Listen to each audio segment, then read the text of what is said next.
Hello, good morning seventh class. बेटा आज हम लोग एक्सरसाइज 1.4 में वीडियो नंबर 13 करने वाले हैं और इसी के साथ आज हमारी एक्सरसाइज जो है यहाँ पर फिनिश हो जाएगी।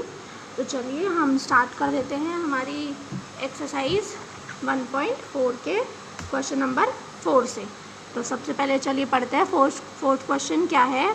Right 5 parts of integers, right 5 pairs of integers a and b such that a divides b is equals to -3.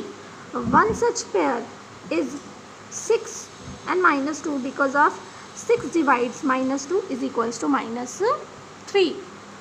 देखिए यहाँ पे आपसे क्या कह रहा है? आपसे कह रहा है कि दो जो है ना, एक पेयर लीजिए आप इंटीजर का और इस तरीके से दो डिजिट्स लीजिए उसके अंदर कि जब आप a को डिवाइड करें b से तो आंसर कितना आया आपका? -3 आया। आपके लिए एक एग्जाम्पल दिया हुआ है जैसे 6 और -2 का। आप सिंपल लीजिए 6 और 2 का। 2 से जब आप 6 को डिवाइड करते हैं तो 3 आता है। अब आपको -3 चाहिए तो एक डिजिट आप -3 कर दीजिए। तो इसी को पकड़ के आपको 5 जो है पेयर्स बनाने हैं। तो आप क्या पेयर्स यहाँ पर बना सकते हैं? देखिए आप बना सकते हैं 9 डिवाइड कीजिए -3 से, आंसर -3 आ जाएगा। तो यहाँ a और b क्या होगा बेटा? a और b होगा 9 और -3। इसी तरीके से 12 डिवाइड बाय -4 ये -3 आएगा। 15 डिवाइड्स बाय -5 तो भी -3। 18 डिवाइड्स बाय 6 माइनस का तो भी -3। और अगर आप चाहे तो 21 डिवाइड्स -7 इज इक्वल टू -3। तो यहाँ पर 21 और -7 जो है a और b इंटीजर्स की तरह काम करेंगे। क्लियर है? तो यहाँ पर a और b की वैल्यूज़ चेंज होती रहेंगी, रिजल्ट कांस्टेंट है, रिजल्ट जो है सेम रहेगा। ठीक है, तो ये हमारा क्वेश्चन नंबर 4 था। अब हम देखते हैं हमारा क्वेश्चन नंबर 5। तो देखिए क्वेश्चन नंबर 5 आपसे क्या कह रहा है? देखिए the temperature at noon was 10 degree centigrade above 0। देखिए समझिएगा क्या कह रहा है। एट नून, एट नून का मीन्स क्या होता है बेटा? एट नून यानी कि दोपहर के 12 बजे, यानी कि एट नून का मीन्स होता है 12 PM। ठीक है, तो आपसे कह रहा है कि दोपहर के 12 बजे जो टेम्परेचर था, जो तापमान था, वो 0 से 10 डिग्री ज़्यादा था, यानी कि +10 डिग्री सेंटीग्रेड था। अब आपसे कह रहा है if it decreases eight the rate of 2 degree centigrade per hour, ठीक है, until midnight at what time would be the temperature be 8 degree below 0? What would be the temperature at midnight? आपसे कहा है कि भाई अगर दोपहर 12 बजे का तापमान 10 डिग्री सेंटीग्रेड है और आधी रात होने तक मिडनाइट यानी कि बेटा 12 AM, ठीक है, तो आधी रात होने तक हर एक घंटे में तापमान कितना कम होता जा रहा है? 2 डिग्री कम होता जा रहा है। मतलब 10 से 8, फिर 6, फिर 4, इस तरह से कम होता जा रहा है 2-2 डिग्री। तो आपसे ये पूछा है कि बताओ वो कौन सा समय होगा जब टेम्परेचर 0 से 8 डिग्री कम, यानी कि -8 डिग्री हो जाएगा। मतलब घटते घटते ऐसा कौन सा टाइम होगा जब -8 डिग्री टेम्परेचर होगा। और आपसे पूछा है कि मिडनाइट का टेम्परेचर भी बताओ क्या होगा। तो देखो यहाँ पर किस तरह से करेंगे। 12 बजे दोपहर में कितना टेम्परेचर है? 10 डिग्री सेंटीग्रेड। और रेट ऑफ डिक्रीजिंग टेम्परेचर यानी रेट क्या है पर आवर गिरने की? 12 डिग्री सेंटीग्रेड। नीचे जा रहा है तापमान तो हम इसे माइनस से भी डिनोट कर सकते हैं, है ना, सिर्फ नीचे जाने के लिए, ये बताने के लिए कि तापमान टेम्परेचर जो है नीचे हो रहा है, कम हो रहा है। ठीक है, अब देखो hours within 12 PM and 12 AM। अब देखो दोपहर 12 बजे से रात 12 बजे तक बीच में कितने आवर्स होते हैं बेटा? 12 घंटे होते हैं, है ना। दोपहर 12 बजे से रात 12 बजे तक कितने घंटे हो जाते हैं? पूरे 12 घंटे हो जाते हैं।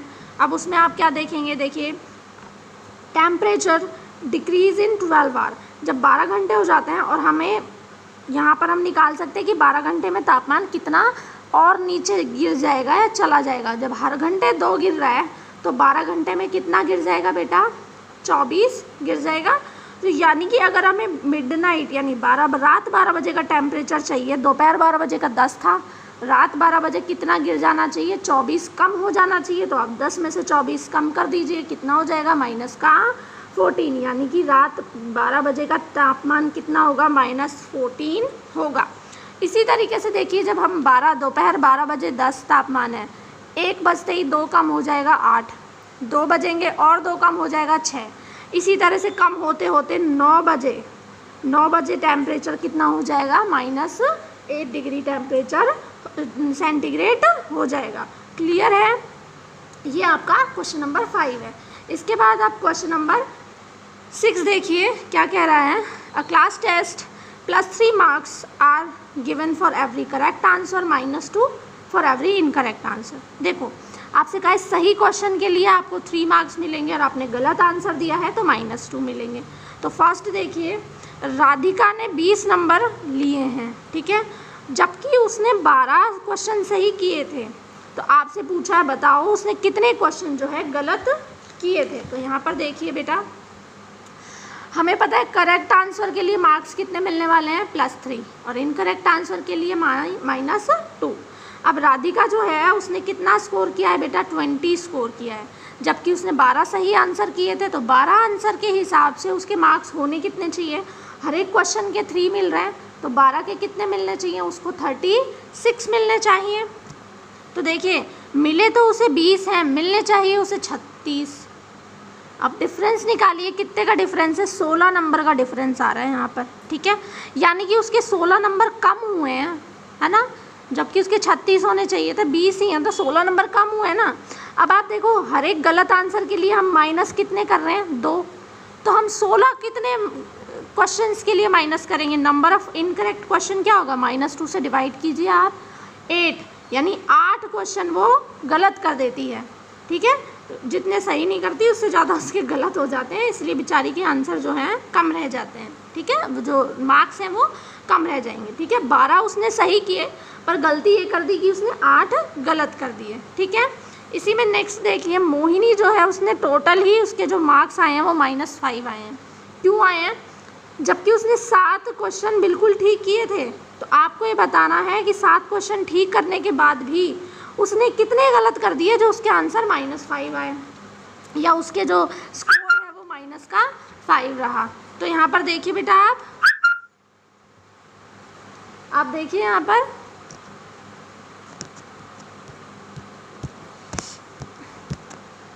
कि मोहिनी ने स्कोर किया 5 माइनस का, 7 सही आंसर करे तो उस हिसाब से उसे मार्क्स मिलने चाहिए थे 21। कितने का डिफरेंस है भाई, -5 आए हैं, जबकि आने चाहिए थे 21। आप डिफरेंस निकालिए तो कितना डिफरेंस, जब आप घटा के डिफरेंस इनका अंतर निकालेंगे तो कितना अंतर है, -26 नंबरों का अंतर है, ठीक है। हर एक आंसर के लिए -2 मिलते हैं, तो -26 कितने के लिए मिलेंगे बेटा, 13 क्वेश्चन, यानी कि उसने 7 क्वेश्चन सही करे, 13 क्वेश्चन उसने गलत कर दिए, इस वजह से उसके आंसर जो है -5 आया। क्लियर है? अब इसके बाद आप बेटा क्वेश्चन नंबर 7 और last question of the exercise देखिए। An elevator descent into a mine shaft at the rate of 6 metre per minute. If it descent starts from 10 meter above the ground level, how long will it take to reach -350 metre. देखिए यहाँ पे metre minus में कभी नहीं होता बेटा, दूरी minus में नहीं होती। ये माइनस किस लिए दर्शाया है कि वो नीचे की तरफ जा रहा है, नीचे जाने के लिए माइनस दर्शा दिया, ठीक है। अब आपसे कहा क्या है कि भाई एक है ना, एक मशीन है, आप मशीन समझिए, एलिवेटर है एक, जो कि नीचे जाता है शाफ्ट के अंदर, और स्पीड क्या है उसकी, 6 मीटर चलता है 1 मिनट में, ठीक है। देखिए एलिवेटर 6 मीटर चलता है 1 मिनट में। आपसे कहा क्या है वो नीचे जाएगा, यहाँ पे शाफ्ट लगा हुआ है, अब ये नीचे की तरफ जाएगा, लेकिन आपसे कहा है कि ग्राउंड लेवल से 10 मीटर ऊपर है, तो पहले तो यहाँ ही नीचे आएगा ना, उसके बाद नीचे जाएगा, ठीक है, और उसके बाद यहाँ से यहाँ तक वो 350 जाएगा, यानी कि 350 मीटर नीचे जाएगा, ठीक है। यानी वो टोटल कितना नीचे जाएगा बेटा, टोटल उसकी डिस्टेंस कितनी हो जाएगी, 10 तो ये और 350 ये, तो कितना हो गया पूरा 360। और टाइम आपको पता ही है कि 1 मिनट में 6 चलता है, तो 360 मीटर कितने में चलेगा, 60 मिनट में, यानी कि 1 आवर में। क्लियर। तो इस तरीके से आपकी ये एक्सरसाइज जो है कंप्लीट होती है। सारे क्वेश्चंस आपको CW में कंप्लीट करने हैं। Thank you.